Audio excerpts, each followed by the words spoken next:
বিষয়গুলো আমাদের মধ্য থেকে কি করা, বের করে ফেলা।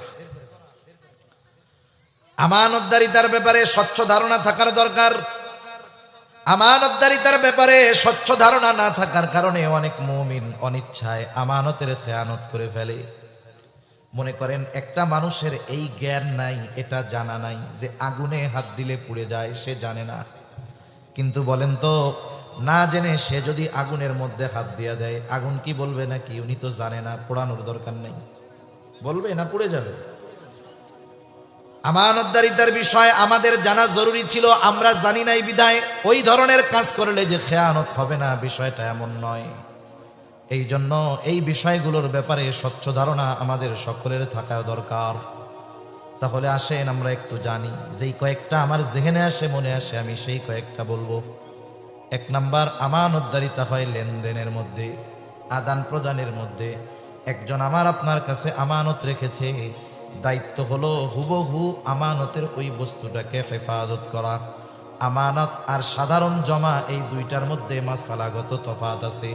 কেউ যদি আমাকে আপনাকে বলে, হুজুর এই টাকাটা আপনার কাছে আমানত রাখলাম, 1000 টাকার পুরান একটা নোট, আমি যদি চিন্তা করি বাজার থেকে এই টাকাটা দিয়ে বাজার করে নিয়ে যাই, পরে চাইলে তাকে নতুন আর একটা নোট দিয়ে দিব, যদি সে আমানত রাখে, তাহলে আমার আপনার এই অধিকার নাই তার ওই পুরান নোটটা খরচ করে ফেলা।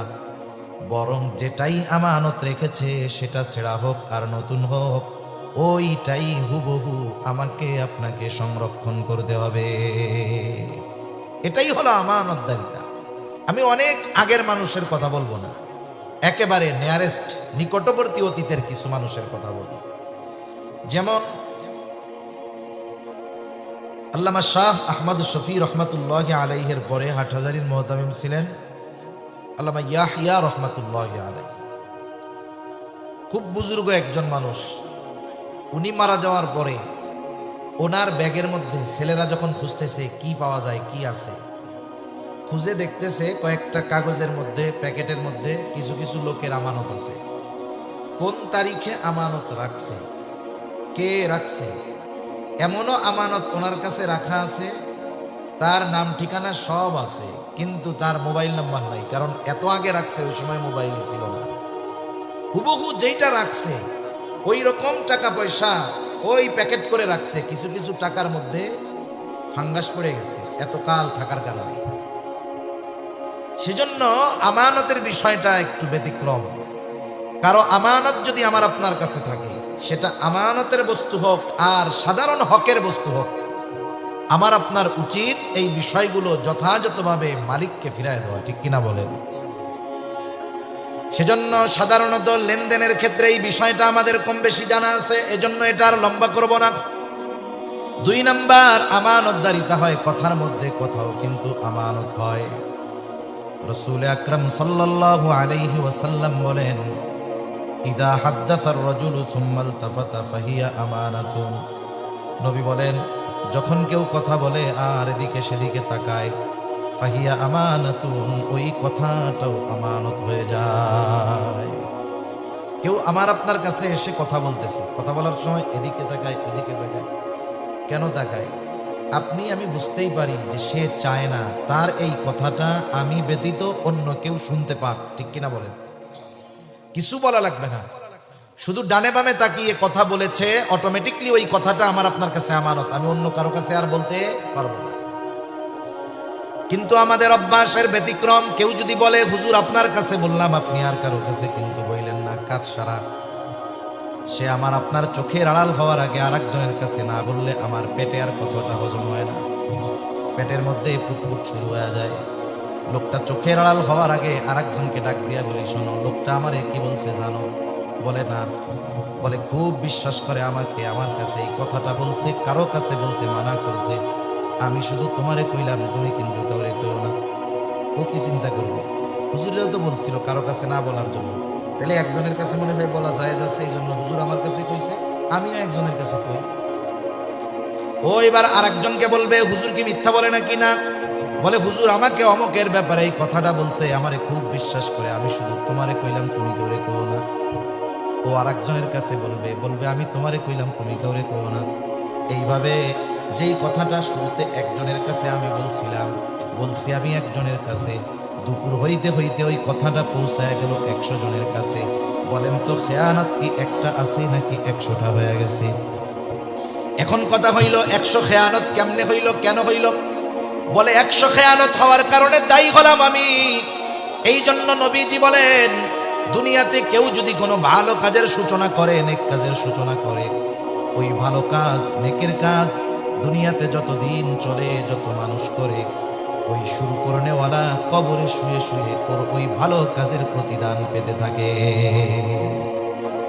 আবার দুনিয়াতে কারো দ্বারা যখন কোনো মন্দ কাজের সূচনা হয়, ওই মন্দ কাজ দুনিয়ায় যতদিন চলে, যতজন করে, নবীজি বলেন সকলের গোনা ওই প্রথম যে শুরু করেছে তার আমলনামায় যোগ হয়ে যায়। এরপরে নবী বলেন পৃথিবীতে যত হত্যাকাণ্ড ঘটে, কারণবিহীন হত্যাকাণ্ড, বিনা কারণে যত হত্যাকাণ্ড ঘটে, অন্যায়ভাবে যত হত্যাকাণ্ড ঘটে, সকল হত্যাকাণ্ডের গোনা আদম আলাইহিস সালামের ওই সন্তান যার দ্বারা প্রথম হত্যাকাণ্ড সংগঠিত হয়েছে তার আমলনামায় যোগ হতে থাকে। কিয়ামত পর্যন্ত যতগুলা হবে সবগুলার গুনাহ সমপরিমাণ ওর আমলনামায় যোগ হবে। কেন? বলে এই পৃথিবীতে সর্বপ্রথম অন্যায়ভাবে হত্যাকাণ্ড তার দ্বারা শুরু হয়েছে। এখন আমি প্রথমে বলার কারণে 100 জনের কাছে পৌঁছাইছে, তাহলে আমি বলছি 1 জনের কাছে, কিন্তু আমার গুনাহ হবে কমপক্ষে 100টা খেয়ানতের। এই জন্য এই বিষয়গুলো সতর্ক থাকার দরকার। আবার অনেক সময় এটাও বুঝতে হবে কোন কথা আমানত আর কোন কথা আমানত নয়।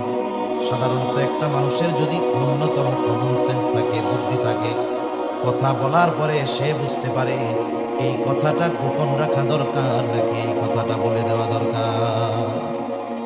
মনে করেন একজন ওয়াজ শুনে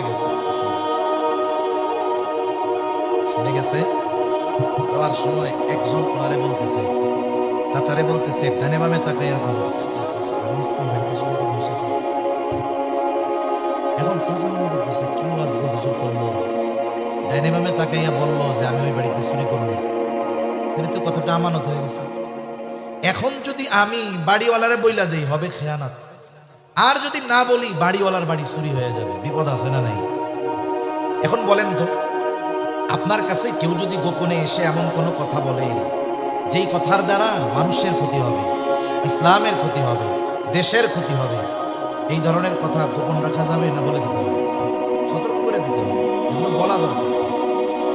আবার কেউ যদি কারো কাছে এসে অনেক সময় নিজের পার্সোনাল ব্যক্তিগত লাইফের কথা বলে, অনেক সময় অনেকে আছে আপনাকে আমাকে বিশ্বাস করে তার ব্যক্তিগত জীবনের অনেক কথা বলবে, যে কথাগুলো যদি সমাজের মানুষ জানে সে লজ্জা পাবে, রাস্তায় বের হতে লজ্জা পাবে।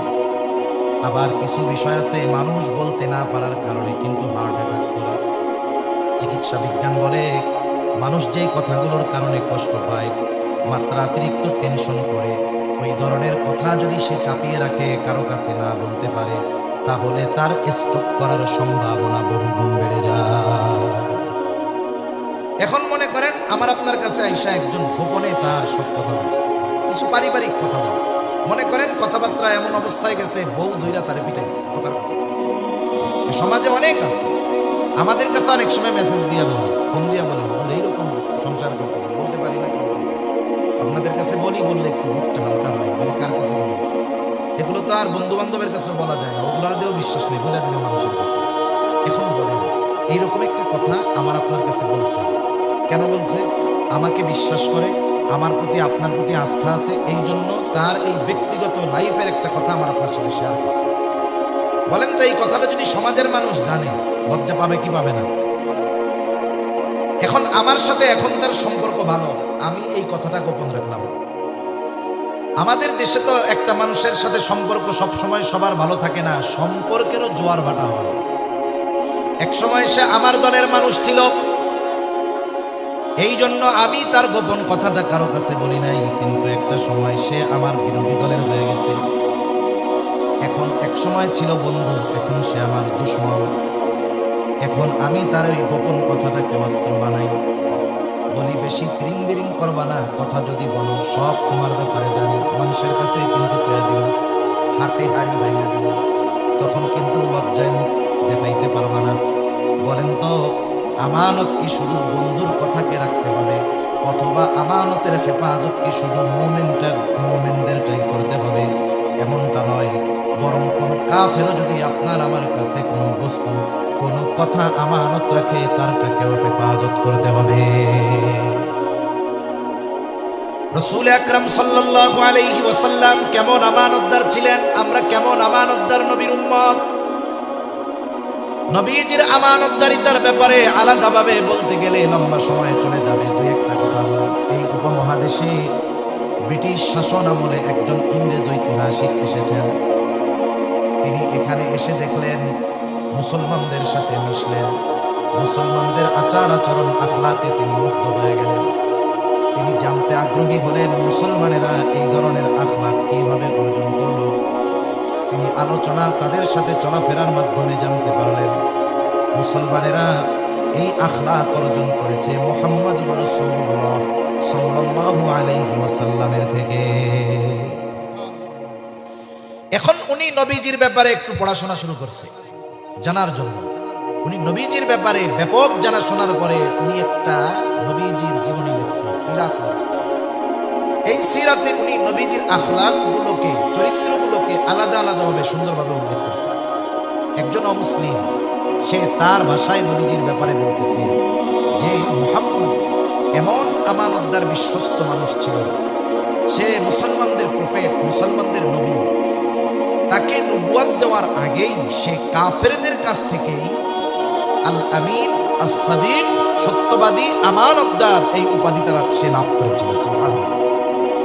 সে এতটা পরিমাণ আমানতদার ছিল যে তার ঘোর শত্রু নির্দ্বিধায় তার কাছে আমানত রাখত।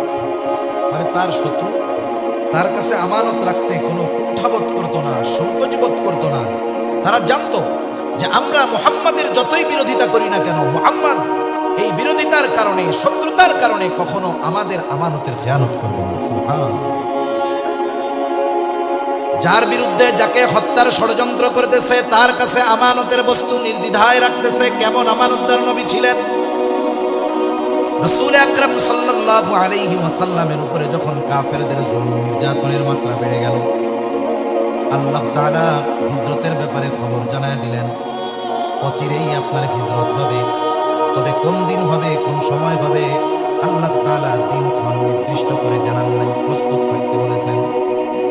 কাফেররাও চিন্তা করতেছে, এখন তো আর আবু তালেব বেঁচে নাই, এখন যদি মুহাম্মদকে আমরা দুনিয়া থেকে বিদায় করে দেই, কেউ আমাদেরকে বাধা দিতে আসবে না। সব গোত্রের মানুষ একত্রিত হলো, নেতারা একত্রিত হলো। সর্বশেষ পরামর্শ হলো এই হত্যাকাণ্ডে প্রত্যেক গোত্র থেকে এক একজন অংশগ্রহণ করবে, যাতে করে এক গোত্রের মানুষ অপর গোত্রকে দোষারোপ না করতে পারে। কেউ যদি কাউকে বলে তাহলে বলবে তোমার গোত্রের প্রতিনিধিও ছিল, লোকও ছিল, তাহলে কি হবে? সাপ মরবে, লাঠিও ভাঙবে না। এই চিন্তা করে তারা পরামর্শ নিল, প্রত্যেক গোত্র থেকে এক একজন যুবকের উপস্থিতিতে আজ রাত্রেই মুহাম্মদকে দুনিয়া থেকে চিরতরে বিদায় করে দেওয়া হবে। তারা যখন এই সিদ্ধান্তে উপনীত হলো, আল্লাহ তাআলা জানায় দিলেন, ও পয়গম্বর, আজ রাত্রেই আপনার হিজরতের সফর শুরু হবে। নবীজি ঘরের মধ্যে অবস্থান করতেছেন, চারদিক দিয়ে কাফেররা ঘিরে রাখছে। নবীজির ঘর কংক্রিট দিয়ে, ইট সিমেন্ট বালু দিয়ে বানানো ছিল না। নবীজিও জানেন যে তাকে হত্যা করার জন্য তার ঘরের চারদিকে কাফেররা ঘিরে রাখছে সশস্ত্র অবস্থায়। নবীজি হিজরতের প্রস্তুতি নিচ্ছেন। নিজের ঘরে হযরত আলী রাদিয়াল্লাহু তাআলা আনহুকে রেখে নবীজি হিজরতের উদ্দেশ্যে বের হলেন। আল্লাহ তাআলা তাদের চোখের উপরে পর্দা ফালায়া দিল, নবীজি নির্দ্বিধায় বের হয়ে গেলেন। এখন কথা হলো, কেন আলী রাদিয়াল্লাহু তাআলা আনহুকে নিজের বিছানায় রেখে গেলেন? কারণ নবীজি যখন হিজরত করবেন তখনও নবীজির কাছে কাফেরদের রাখা কিছু আমানত ছিল। আমরা হলে চিন্তা করতাম যাদের কারণে দেশ ছাড়া লাগতেছে তাদের সম্পদ ফেরত দেওয়ার দরকার কি, এগুলো নিয়ে যাই। কিন্তু নবীজি যাদের কারণে হিজরত করা লাগতেছে, দেশ ছাড়া লাগতেছে, মক্কা থেকে মদিনায় চলে যাওয়া লাগতেছে, নবীজি মদিনায় গেছেন আল্লাহ তাআলার নির্দেশ, ঠিক আছে, কিন্তু দৃশ্যমান কিছু কারণ আছে। নবীজি যখন মক্কা থেকে মদিনায় যান, এর দৃশ্যমান কারণগুলোর মধ্যে অন্যতম কারণ হলো কাফেরদের মাত্রাতিরিক্ত অত্যাচার, জুলুম। নবীজি যখন মদিনার উদ্দেশ্যে রওনা হয়েছেন, বারবার নবীজি কাবার দিকে ফিরে তাকায়, বাইতুল্লাহর দিকে তাকায়। নবীজির দু চোখ দিয়ে অশ্রু পড়তেছে, আর নবীজি বলতেছেন, ও মক্কা, আমি তোমার বুকে অতিবাহিত হয়েছে আমার শৈশব, কৈশোর, যৌবন। ও মক্কা রে, আমি তো কখনো তোমাকে ছেড়ে যেতে চাই নাই, কারণ তোমার বুকেই আছে বাইতুল্লাহ, আল্লাহর ঘর। কিন্তু তোমার বুকে বসবাসকারী কিছু সন্তান আমাকে তোমার কাছে থাকতে দিল না। তাহলে কত কষ্ট, কত ব্যথা, এটা নিয়ে নবীজি মদিনার উদ্দেশ্যে হিজরত করেছেন। যাদের কারণে এই মদিনায় হিজরত করতে হচ্ছে, এই মুহাব্বতের কাবা মক্কা ছেড়ে যেতে হচ্ছে, তাদের আমানত, তাদের সম্পদ নবীজির কাছে আছে। আর নবীজি ওই সম্পদ যথাযথভাবে তাদের কাছে ফিরিয়ে দেওয়ার ব্যবস্থা করে এরপরে সফর শুরু করেছেন। সুবহানাল্লাহ। এটা একজন মানুষ, আমরা বলতেছি আমাদের দ্বারা বলা সহজ, আমরা শুনতেছি আমাদের দ্বারা শোনাও সহজ, কিন্তু ওই পর্যায়ের আমানতদারিতা অর্জন করা এটা আমাদের জন্য বাস্তবেই অনেক কঠিন। এমন আমানতদার নবীর উম্মত আমরা, এই জন্য আমাদেরকেও আমানতদার হওয়ার দরকার।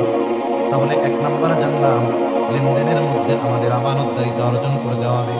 2 নম্বর, কথার ক্ষেত্রেও আমানতদারিতার প্রমাণ দিতে হবে। 3 নম্বর, দায়িত্ব আমানত, ছোট বড় সকল দায়িত্ব আমানত।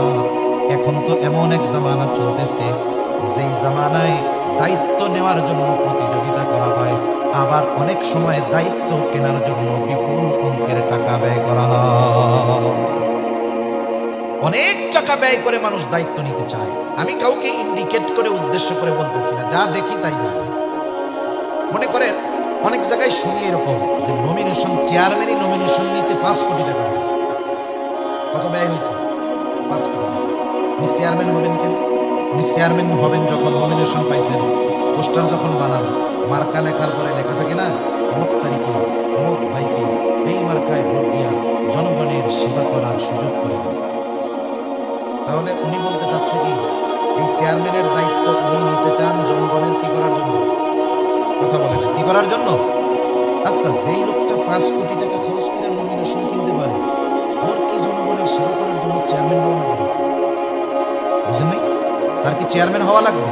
তার দল অনেক টাকা দিচ্ছে, তাইলে সেবা করে না কেন? বুঝবেন, সে দায়িত্ব কিনেছে। সে দায়িত্ব কি করেছে? দায়িত্ব কিনেছে। অথচ এমন এক জামানা ছিল, মানুষ দায়িত্ব নিত না, বরং দায়িত্বের কথা শুনলে পালায়া যাইত। সম্ভবত হযরত আবু যর গিফারি রাদিয়াল্লাহু তাআলা আনহুর ব্যাপারে আছে। একবার আলোচনা হইতেছে রাষ্ট্রের এই গুরুত্বপূর্ণ দায়িত্বটা কাকে দেওয়া যায়। আবু যর গিফারি রাদিয়াল্লাহু তাআলা আনহু অনুপস্থিতিতে ওনার নাম একজন প্রস্তাব করেছে, অমুককে দায়িত্বটা দেওয়া যায়। সকলের এই নামটা পছন্দ হয়েছে, কিন্তু এখনো চূড়ান্তভাবে ফয়সালা হয় নাই, শুধু আলোচনা হয়েছে, ফয়সালা পরে হবে।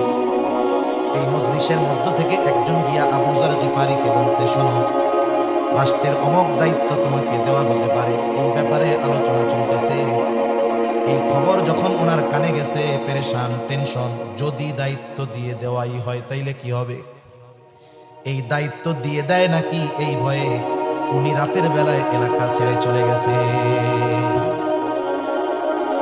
আমাদের কলিজার টুকরো ইমাম আজম আবু হানিফা রাহমাতুল্লাহি আলাইহি, নাম শুনছেন না? এই জামানার কিছু, আমাদের এই সময়ের কিছু মানুষ আছে, এরা ইমাম আবু হানিফার সম্পর্কে জানে না। এজন্য ইমাম আবু হানিফার ব্যাপারে বিশদ গান করে। ইমাম আবু হানিফা রাহমাতুল্লাহি আলাইহির ব্যক্তিত্ব, খোদাভীরুতা, তাকওয়া, ইলমের ব্যাপারে যদি ন্যূনতম ধারণা থাকতো, তাহলে এই ধরনের মানুষগুলো ওনার মতো ব্যক্তি সম্পর্কে কুরুচিপূর্ণ শব্দ উচ্চারণ করার দুঃসাহস পেত না। এমন একজন ব্যক্তিত্ব ইমাম আবু হানিফা রাহমাতুল্লাহি আলাইহি। খলিফা মনসুরের সাথে দেখা হয়ে গেছে। খলিফা মনসুর ইমাম আবু হানিফাকে বলতেছে, ইমাম, প্রধান বিচারকের দায়িত্বটা, আসনটা খালি, আপনি প্রধান বিচারপতির দায়িত্বটা নেন। চিফ জাস্টিস, যার কাছে রাষ্ট্রপ্রধানের নামেও বিচার যাবে, তিনি রাষ্ট্রপ্রধানের ব্যাপারে বিচার করবেন। প্রধান বিচারপতি ইমাম আবু হানিফা রাহমাতুল্লাহি আলাইহি সাথে সাথে এই প্রস্তাবের ব্যাপারে না বলে দিলেন, আমি পারবো না। খলিফা চিন্তা করতেছে, আমি এত বড় এক পদের প্রস্তাব দিলাম, সরাসরি আমার মুখের উপরে প্রস্তাব ফিরায় দিল। এটা খলিফার ইগোতে লাগছে, গায়রাতে লাগছে, আত্মমর্যাদায় লাগছে। হাতে চাবুক দিয়ে ইমাম আবু হানিফার গায়ে একটা বাড়ি মেরে দিয়েছে। এইবার খলিফা মনসুর রাজপ্রাসাদে ফিরে গেল। ওখানে খলিফা মনসুরের চাচা বলতেছে, মনসুর তুমি কাজটা ভালো করো নাই, ইমাম আবু হানিফার গায়ে চাবুক দিয়া বাড়ি মারছো, কাজটা ভালো করো নাই, তার কাছে ক্ষমা চাও। ওই সময় বাড়ি তোমার ছিল রাগের সময় মানুষ অনেক কিছু করে ফেলে। অনেক সময় মানুষ রাগের মুহূর্তে এমন কিছু বিষয়ের সিদ্ধান্ত নিয়ে বসে যেটা তার পরবর্তী হায়াতে, গোটা হায়াতে আফসোসের অন্যতম কারণ হয়ে যায়। অনেক সময় দেখবেন তুচ্ছ বিষয় নিয়ে, একেবারে সামান্য বিষয় নিয়ে স্বামী স্ত্রীর মধ্যে কথাবার্তা হয়, তর্কাতর্কি হয়। এক সময় শয়তান দুজনেই এসে উত্তেজিত বানায় দেয়। এইবার বেটা মানুষ মহিলা কয়, তোমার ঘর না করলে আমার কি হয়েছে? 20 বছর তোমার সংসার করে আমি শেষ, পোলাপান পেলে শেষ। এইবার বেটারে এসে শয়তান ভাবছস তুই কামাই করে খাওয়াস, তোর মুখের উপরে কথা, এমন বউ দরকার কি? তোর শক্তি সামর্থ্য আছে, আরো 3টা করতে পারবি। একবারে রাগ ডাক নাই, 14 গোষ্ঠী ধরে কয় দিয়া দিলাম, আছে না নাই? এখন দিয়া যখন দিছে, শয়তানের এক মিশন তো শেষ, শয়তান এবার চলে যায়। আর মানুষগুলোও খারাপ আছে। মানুষগুলো যখন ঝগড়া লাগে, এই ঝগড়ার শেষ পর্যন্ত দেখার জন্য অপেক্ষা করে। আপনারা বল খেলা দেখেন না, দেখছেন তো, এগুলো আমরাও তো দেখছি। এক সময় বল খেলা যখন হয়, তখন বল তো একটা, বল যেদিক যায় নজর সবার সেদিক থাকে, সবাই রেডি।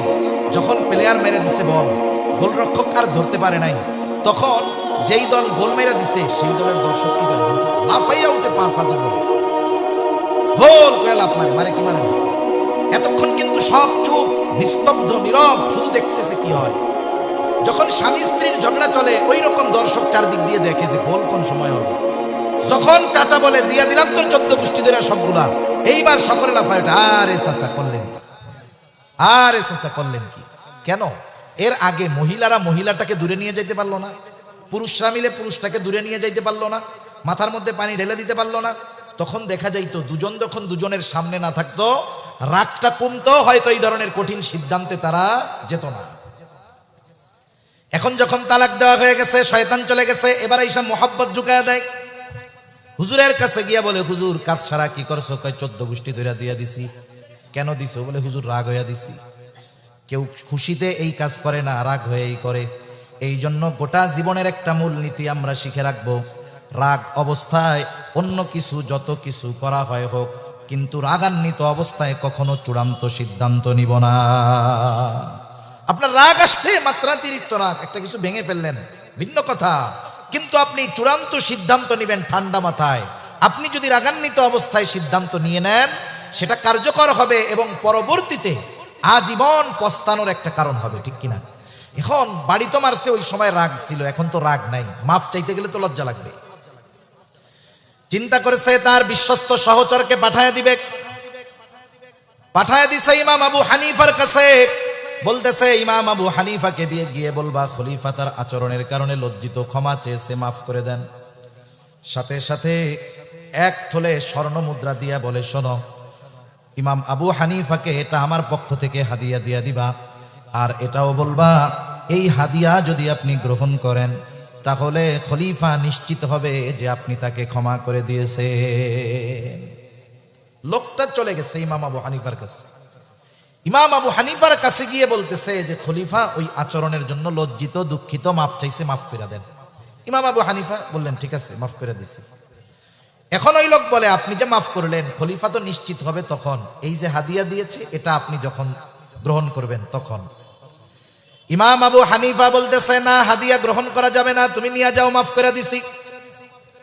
লোকটা বারবার জোরাজুরি করার পরে বলতেছে, খলিফা হাদিয়াটা পাঠিয়েছে, আপনি রাখেন। ইমাম আবু হানিফা বলতেছে, না, রাখা যাবে না। লোকটা বলে, আপনি রাখেন, আপনার ব্যবহার করার দরকার নাই, আপনি দরকার হয় কাউকে সদকা করে দিয়েন। ইমাম আবু হানিফা বলতেছে, তোমার কাছ থেকে রাখার পর এটা আমি সদকা করলাম নাকি নিজে ব্যবহার করলাম সেটা বিষয় নয়, বরং তোমার খলিফা জানবে ইমাম আবু হানিফা আমার হাদিয়া গ্রহণ করেছে, এটাই হবে মূল বিষয়। এজন্য রাখা যাবে না, ফেরত নিয়ে যাবে। লোকটা আরো জোরাজুরি করতেছে। এইবার ইমাম আবু হানিফা বলতেছে, তোমার খলিফা আমাকে এত হাদিয়া দিল, পেল কোথায়? কোন রাষ্ট্রের পরিচালক ওই রাষ্ট্রের সম্পদের মালিক নয়, বরং রক্ষণাবেক্ষণের দায়িত্ব তাকে দেওয়া হয়েছে। এজন্য আমাদের দেশের সিস্টেম যেটা, মেম্বারের একটা সম্মানী ভাতা আছে না নাই? চেয়ারম্যানের, এমপি সাহেবের, মন্ত্রীর, প্রাইম মিনিস্টারের, রাষ্ট্রপতি, প্রত্যেক দেশে এই সিস্টেম আছে। আফসোস কি জানেন, করোনাকালীন সময় ইংল্যান্ডের প্রধানমন্ত্রী কি ক্যামেরন যেন এটার নাম, এই বলতেছে আমি প্রধানমন্ত্রিত্ব ছেড়ে দিব। কেন? বলে আমি এই প্রধানমন্ত্রীর দায়িত্ব নেওয়ার পরে আমার সংসারের খরচ চালাইতে পারতেছি না। ইংল্যান্ডের প্রধানমন্ত্রী বলতেছে আমি প্রধানমন্ত্রিত্ব ছেড়ে দিব। কেন? বলে আমি যা পাই এ দিয়ে আমার পরিবারের খরচ চলে না। আর আমাদের দেশে কোনো মতে মেম্বার একটা হইতে পারলে হইছে। 5 বছর আগে গাছতলায় বাড়ি ছিল, 5 বছর পরে 5 তলা, মাশাআল্লাহ। কোথায় গেছে অবস্থা, কোথায় আমানতদারিতা? ইমাম আবু হানিফা বলতেছে শোনো, খলিফাকে রাষ্ট্রের পক্ষ থেকে যেই পরিমাণ ভাতা দেওয়া হয়, ভাতা, ওর বাইরে 1 টাকা নিজের কাজে ব্যবহার করার অনুমতি নাই। যেহেতু উনি রাষ্ট্রীয় কোষাগার থেকে এটা দিয়েছে, এটা আমাকে দেওয়া তার জন্য বৈধ হবে না। এটা তাকে তুমি ফিরাইয়া দিবা এবং এটাও বলবা রাষ্ট্রীয় কোষাগার থেকে শুধুমাত্র যেই পরিমাণ তার জন্য ভাতা, এর বাইরে 1 দিরহাম সে নিজের কাজে ব্যয় করতে পারবে না, তাহলে আমানতের খেয়ানত হবে। লোকটা গিয়া এইবার খলিফার কাছে আরো তেল মশলা লাগায়া কথাটা বলছে। এইবার খলিফা এতটা রাগান্বিত হলো, খলিফা এবার ফোর্স পাঠায় দিছে, যাও ইমাম আবু হানিফাকে জেলখানার মধ্যে আটকায় দাও, আটকায় রাখো। জেলখানার মধ্যে আটকায় দেওয়া হলো, চাবুক দিয়ে আঘাত করা হতো আর বলা হতো তুমি যদি প্রধান বিচারকের দায়িত্ব গ্রহণ করো তোমাকে ছেড়ে দেওয়া হবে। ইমাম আবু হানিফার উপরে এই রকম জুলুম নির্যাতন চলার পরেও ইমাম আবু হানিফা খলিফার দায়িত্ব গ্রহণ করেন নাই। ইমাম আবু হানিফা প্রধান বিচারকের দায়িত্ব গ্রহণ করেন নাই খলিফার এত চাপের পরেও। এখানে একটা বিষয় ক্লিয়ার করার দরকার, গোটা দুনিয়াতে 2 শ্রেণীর মানুষ জেলখানায় যায়। কয় শ্রেণীর? একটু কথা বলেন, কয় শ্রেণীর? যেই দেশের শাসক জালেম হয়, যেই দেশের শাসক কি হয়, কথা বলে না, কি হয়? ওই দেশের জেলখানায় ওই দেশের সর্বশ্রেষ্ঠ মানুষগুলোকে পাওয়া যায়। কথা বুঝেন নাই? যেই দেশের শাসক জালেম হয় সেই দেশের জেলখানায় কাদের পাওয়া যায়? বলে ওই দেশের সর্বশ্রেষ্ঠ মানুষগুলাকে তখন জেলখানায় দেখা যায়। আর যেই দেশের শাসক ইনসাফগার ন্যায়পরায়ণ হয় ওই দেশের জেলখানার মধ্যে ওই দেশের সবচাইতে দুর্নীতিবাজ, চিটিংবাজ, এইগুলাকে জেলখানার মধ্যে দেখা যায়। এখন আপনি একটা জেলখানার অবস্থা দেখে ওই দেশের শাসকের অবস্থা নির্ণয় করতে পারবেন, এটা দুনিয়ার যেই দেশ হোক না কেন, ঠিক কিনা বলেন? তাহলে জেলখানায় যে শুধু খারাপ মানুষ যায় এমনটা নয়, জেলখানায় ভালো মানুষও যায়, ঠিক কিনা? ইমাম আবু হানিফা, ঐতিহাসিকদের 2টা মত। একটা হলো যখন তিনি প্রচন্ড অসুস্থ হয়ে গেছেন, একটা সময় খাবারের সাথে বিষ প্রয়োগ করে ওনাকে হত্যা করে দেওয়া হলো। আর একটা হলো যখন তিনি প্রচন্ড অসুস্থ হয়ে গেছেন, ইমাম আবু হানিফা রহমাতুল্লাহি আলাইহিকে বাড়িতে পাঠায় দেওয়া হলো। ইমাম আবু হানিফাকে গৃহবন্দী করে ফেলা হলো। ওই অবস্থায় তিনি দুনিয়া থেকে চিরতরে বিদায় নিয়ে গেলেন। ইমাম আবু হানিফার ছাত্ররা জিজ্ঞাসা করেছে, আপনি এত জুলুম অত্যাচার সহ্য করেছেন তবুও প্রধান বিচারকের দায়িত্ব নেন নাই কেন? তিনি বললেন, শোনো, যেই দায়িত্ব আমি নেই নাই ওই দায়িত্বের ব্যাপারে আল্লাহ তাআলা আমাকে জিজ্ঞাসা করবে না, কিন্তু আমি যদি দায়িত্ব নিতাম আর এই দায়িত্ব পালনে যদি কোনো খেয়ানত হইতো, যেহেতু আমি প্রধান বিচারক, আমার অজ্ঞাত সারেও যদি কেউ কোনো দায়িত্বের খেয়ানত করতো, কিয়ামতের দিন আমাকে খেয়ানতের বোঝা নিয়ে আল্লাহর সামনে হাজির হওয়া লাগতো। আবু দাউদের হাদিস, নবীজি সাল্লাল্লাহু আলাইহি ওয়াসাল্লাম বলেন, আমাদের মধ্যে কাউকে যখন কোনো দায়িত্ব দেওয়া হয় সে যদি ওই দায়িত্বের সুচ পরিমাণ খেয়ানত করে, সুচ পরিমাণ, নবীজি বলেন কিয়ামতের দিন ওই লোকটা খেয়ানতের বোঝা নিয়ে আল্লাহর সামনে উপস্থিত হবে। এজন্য 3টা বিষয় আমরা জানি, আরো অনেক বিষয় আছে, যেহেতু সময় সংক্ষিপ্ত এইগুলো খেয়াল রাখি, অন্য সময় অন্যগুলো রাখা যাবে। 1 নাম্বার, আমরা লেনদেনের ক্ষেত্রে আমানতদার হব। 2 নাম্বার, কথার ক্ষেত্রে আমানতদার হব। 3 নাম্বার, যে কোনো দায়িত্ব, আমাকে যেই দায়িত্ব দেওয়া হোক এই দায়িত্বের ব্যাপারে আমি আমানতদার হব। আপনি একজনের জমিতে কাজ করেন, কথার কথা, আপনাকে জমির মালিক জমি দেখিয়ে বলে এসেছে যে এই জমিটুকু তুমি কাজ করবা, এই জমিটুকু তুমি নিড়াবা। আপনি এই দায়িত্ব নিলেন, আপনি এখন এই দায়িত্ব নিয়েছেন, এটা আমানত। মালিক চলে গেছে, আপনি বসে বসে বিড়ি খাইলেন আর মোবাইল টিপলেন। দুপুরবেলা গিয়ে কাকারে বললেন, কাকা ঘাস তো অনেক শক্ত, উঠাইতে পারি নাই, অর্ধেক করছি, বাকি অর্ধেক কালকে করে দি মনে। এরকম ফাঁকিবাজ তো মাশাল্লাহ নাই, আছে না? আইসা কি বলবে যে আমরা পরিশ্রম কইরা খাই, তুমি যে খেয়ানত করতেছো, কাজ করতেছো, পরিশ্রম করতেছো, ঠিক আছে, কিন্তু তোমাকে যে দায়িত্ব দেওয়া হয়েছে, দায়িত্বের খেয়ানত করার কারণে তুমিও খেয়ানতকারী, ঠিক কিনা বলেন? এজন্য ছোট বড় সব দায়িত্ব কি বলেন না, আমানত। শিক্ষক তার শিক্ষকের দায়িত্ব যথাযথভাবে পালন করা আমানত। এক কথায় প্রত্যেকটা দায়িত্ব আমানত। আমি আমানতদারিতার বিষয়ে আর বলবো না।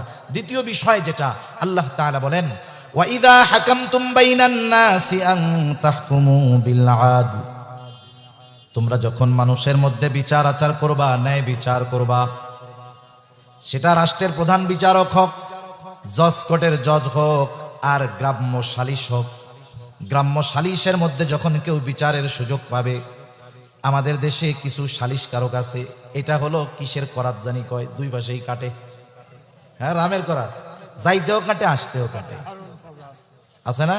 মনে করেন সালিশ হবে, বাদী বিবাদী, বাদীর কাছে যায় বলে যে শোনো, অভিযুক্ত দিছো, আমরা কিন্তু ওরে 5 লাখ জরিমানা করে দিব, 2 লাখ আমাকে দিতে হইব। ও চিন্তা করে 3 লাখ পাইলে তো হয়েছে। আবার এবার বিবাদীর কাছে যাই, শোন তোর জরিমানা তো 10 লাখ করার সিদ্ধান্ত হয়েছে, আমাকে 2 লাখ দিস, 5 লাখ করে দিব না। এই জায়গাও খাইলো, এই জায়গাও খাইলো। এরকম ন্যায় বিচারক তো আলহামদুলিল্লাহ নাই। সেজন্য একজন যদি 2 জন মুমিনের মধ্যেও ফয়সালাকারী হিসাবে তাকে নির্ধারিত করা হয়, এমনি 2 জনের মধ্যে দ্বন্দ্ব বাঁধছে, 2 জন আমাকে ডাক দিয়ে বলতেছে, ভাই আমাদের এই সমস্যাটা, এই বিবাদটা আপনি একটু মীমাংসা করে দেন। আমি যদি দেখি যে এখানে একজন আমার আপনজন, আমি যদি তার পক্ষে যাই, বলেন তো ইনসাফ হবে? আল্লাহ রাব্বুল আলামিন বলেন, ওয়ালা ইয়াজরিমান্নাকুম শানাআনু কওমিন আলা আল্লা তা'দিলু ই'দিলু হুয়া আকরাবু লিত্তাকওয়া। আল্লাহ রাব্বুল আলামিন বলেন, কোন কওমের প্রতি বিদ্বেষের কারণে, শত্রুতার কারণে তাদের ব্যাপারে কোনো সময় অবিচার করা যাবে না। তার মানে আমার শত্রুও যদি আমার কাছে ন্যায় বিচারের আশায় আসে, আমাকে শত্রু এই কারণে তার উপরে অবিচার করা যাবে না, বরং ওই জায়গাটাতেও আমাকে ন্যায় বিচার করতে হবে। আমি 2টা ঘটনা বলে শেষ করে দিব। নামাজ মানে 8টায় না, 8টায় নামাজ। প্রথমত দেখেন, খলিফাতুল মুসলিমিন হযরত ওমর রাদিয়াল্লাহু তাআলা আনহু বাজারে গেছে। বাজারে গিয়ে একজন ইহুদির কাছ থেকে ঘোড়া কিনছে। গেছে কে? বলে খলিফাতুল মুসলিমিন ওমর রাদিয়াল্লাহু তাআলা আনহু। কে তিনি? বলে ওনার সময় তিনি প্রায় পৃথিবীর 3 ভাগের 1 ভাগ, এই 3 ভাগের 1 ভাগের শাসক হযরত ওমর রাদিয়াল্লাহু তাআলা আনহু গেছে বাজারে ঘোড়া কিনতে। কিনেছে কার কাছ থেকে? কিনছে একজন ইহুদির কাছ থেকে। ঘোড়াটা দেখে শুনে কিনে বাজারের বাইরে এসে উঠতে গেছে, এখন দেখে ঘোড়ার পায়ে সমস্যা। আবার তিনি বাহির থেকে ফিরে আসতেন বাজারের মধ্যে, ইহুদিকে এসে বলতেছে, তোমার ঘোড়ায় সমস্যা, তোমার ঘোড়া তুমি ফেরত নাও। ইহুদি বলে, না আমার ঘোড়া ভালো, আপনি ভালো ঘোড়া কিনছেন। আর খলিফাতুল মুসলিমিন বলে, না তোমার ঘোড়া ভালো না। 2 জনের মধ্যে তর্ক বিতর্ক লেগে গেছে। এইবার হযরত ওমর রাদিয়াল্লাহু তাআলা আনহু বলতেছেন, শোনো, তোমার আর আমার মধ্যে এই বিবাদ নিরসনের জন্য তৃতীয় আরেকজনকে তুমি বিচারক হিসাবে মানো। একজন ইহুদি, ওই সময় মুসলিমদের মধ্যে কেমন ন্যায় পরায়ণতা ছিল, সে আরেকজন ইহুদিকে তার পক্ষে বা বিচারের জন্য, সালিশ করার জন্য বিচারক হিসাবে নিযুক্ত করে নাই। সে একজন মুসলমান, তার নাম হলো সুরাই। বলতেছে, খলিফা, আমার আর আপনার মাঝে এই বিবাদ নিরসনের জন্য সুরাই যেই ফয়সালা দিবে আমি মেনে নিব।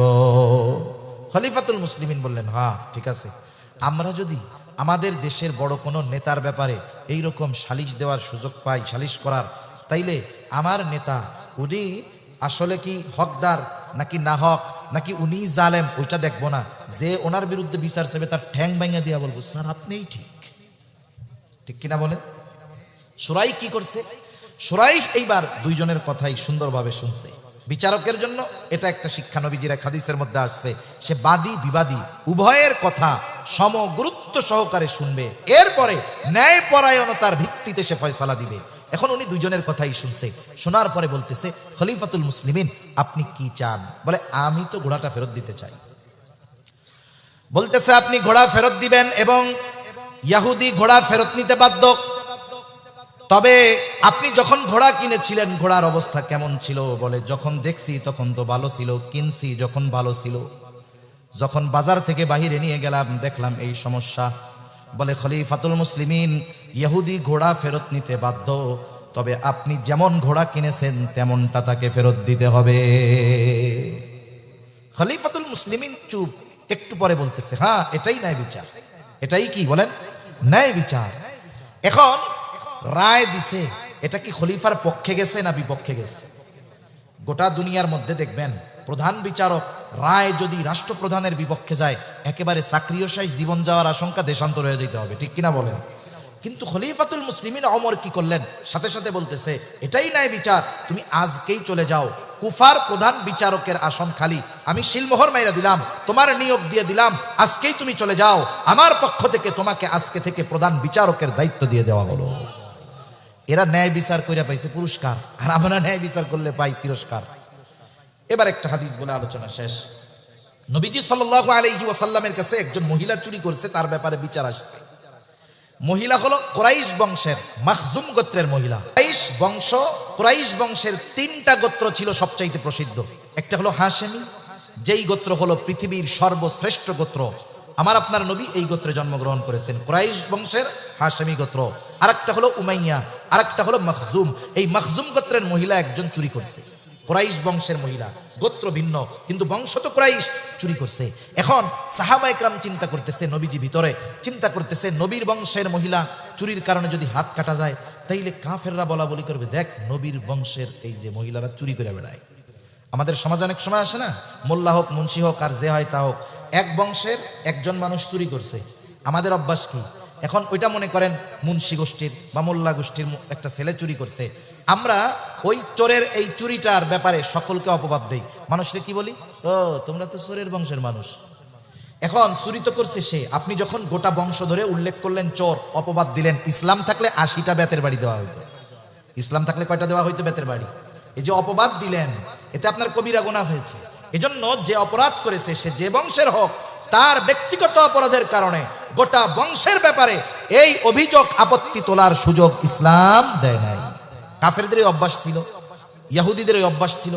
এজন্য চিন্তা করতেছে যে এই মহিলার শাস্তিটা একটু কমায়া দেওয়া যায় কিনা। এখন নবীজির কাছে কে বলবে? বলে নবীজির কাছে কাকে বলানো যায়? কাকে দিয়া? বলে ওসামারে দিয়া বলাও। যায়েদ রাদিয়াল্লাহু তাআলা আনহুর ছেলে ওসামা, একে দিয়া বলাও। ছোট মানুষ যায় বলছে যে নানা, যেই মহিলা চুরি করছে কুরাইশ বংশের মহিলা, নবীজির বুঝতে বাকি নাই যে এ কথা নবীজি বুঝতে পারছেন যে ও একা বলে নাই, ওকে কেউ শিখাইয়া দিছে। নবীজি বের হয়ে আসছে, এসে বলতেছে তোমরা কি এমন বিষয়ের ব্যাপারে সুপারিশ করতেছ যেই বিষয়ের ব্যাপারে শাস্তি কার্যকর করার আদেশ আল্লাহ তাআলা দিয়েছেন? এরপরে নবীজি বললেন, শোনো, তোমাদের পূর্বে বহুত কওমকে আল্লাহ তাআলা ধ্বংস করে দিয়েছে এই কারণে যে তাদের মধ্যে যখন শরীফ বংশের উচ্চ বংশের কোনো মানুষ চুরির অপরাধে আটক হইত, ওই যে উচ্চ বংশের মানুষ শাস্তি না দিয়া তাকে ছেড়ে দেওয়া হতো। আবার যখন কোনো দরিদ্র মানুষ, দুর্বল মানুষ একই অপরাধে আটক হতো, তার উপরে শাস্তি কার্যকর করা হতো। নবীজি বলেন, ওই আল্লাহর শপথ যার হাতে আমার প্রাণ, এই মহিলার জায়গায় যদি মুহাম্মাদের কন্যা ফাতেমাও হইতো, আমি অবশ্যই তার হাতটাকে কেটে দিতাম। তাহলে গুরুত্বপূর্ণ দুইটা বিষয়ের কথা আল্লাহ তাআলা বলেছেন। এক নাম্বার, আমাদেরকে আমানতদার হতে হবে। 2 নাম্বার, ন্যায়পরায়ণ ন্যায় বিচারক হতে হবে। এই ন্যায় বিচার ঘরের মধ্যে হোক, সমাজে হোক, একেবারে জজ কোর্টের জজ হোক, একেবারে সুপ্রিম কোর্টের জজ হোক, যেই জায়গায় আমি আপনি বিচার করার সুযোগ পাবো, প্রত্যেক জায়গায় পক্ষপাতিত্ব না করে ন্যায় বিচার করতে হবে। এই দুইটা আদেশ দেওয়ার পরে আল্লাহ তাআলা বলেন, ইন্নাল্লাহা নি'ম্মা ইয়া'iদুকুম বি। আল্লাহ তাআলা তোমাদের কতই না সুন্দর ওয়াজ করলেন। এখন এই দুইটা ওয়াজ শ্রবণ করার পরে আমরা কি সমালোচনা করি, আলোচনা করি, কি চিন্তা ভাবনা করি আর কি বলি, ওই দুই কথার উপরে আমল করি না করি, আল্লাহ দেখেন কি দেখেন না? এই জন্য আল্লাহ তাআলা কেমন যেন বলে, বান্দা এত সুন্দর দুইটা ওয়াজ করলাম, এই 2 ওয়াজের ব্যাপারে কি আলোচনা করো, কি সমালোচনা করো, কি বলা বলি করো, আমি আল্লাহ সব দেখি শুনি। কেন? বলে ইন্নাল্লাহা কানা সামিআন বাসীরা। নিশ্চয়ই আল্লাহ তাআলা হলেন সর্বশ্রোতা, সর্বদ্রষ্টা। তাই আমরা এই দুইটা গুণ অর্জন করবো তো ইনশাআল্লাহ। আল্লাহ তাআলা আমাদের পরিপূর্ণ আমানতদার ইনসাফগার হওয়ার তৌফিক দান করুন। সকলে বলি আমিন। ওয়া আখিরু দাওয়ানা আনিল হামদুলিল্লাহি রাব্বিল আলামিন। আসসালামু আলাইকুম ওয়া রাহমাতুল্লাহি ওয়া বারাকাতুহু।